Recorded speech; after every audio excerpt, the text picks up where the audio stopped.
Так, один момент по дверці. Великі дверки, як кріпитися будуть. Ну, там в стандарті були такі ушки. 4 штуки приварено. Так, тут і тут. Ну, я так не хочу, так не подобається. Я таки на проволоку засверлився в противоположний. Тобто дверка стоїть на цьому кирпичі, зразу в цей, ти щось промазав, коротше.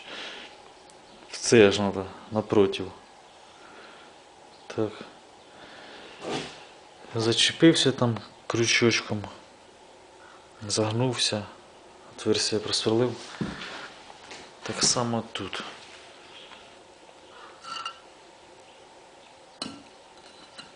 Такий шовчик, фортунку я зробив, засверлився, все в натяжечку, все саме зараз стоїть.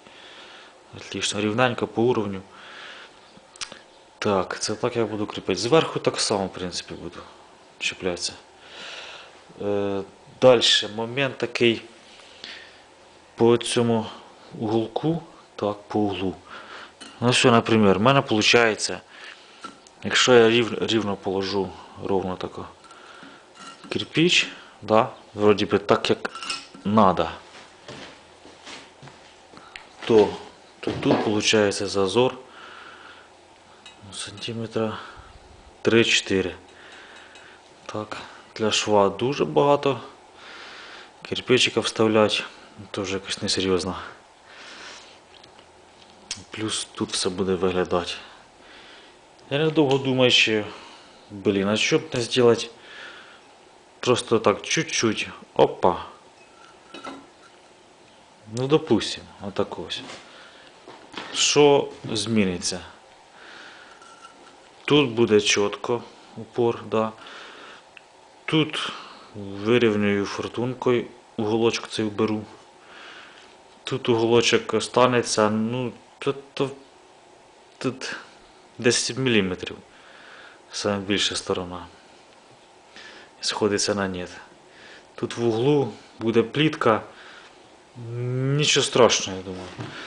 Тут уголочок обріжу чуть-чуть.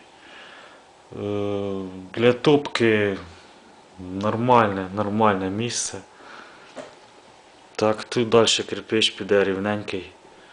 Тут, можливо, теж підрівняю. Ну, все на все. Далі піду класти, як обично. Тут уже буде ставиться якраз десь до цюдова котел.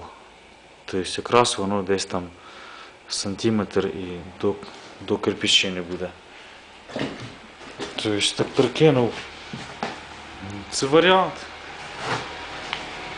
Так. Все. Так і буде, а далі буду вже нормально класти на перестінок. А вище, ну там побачимо. Все, такий момент. Я так зроблю. Я думаю, це буде хорошо. Все, поїхали далі.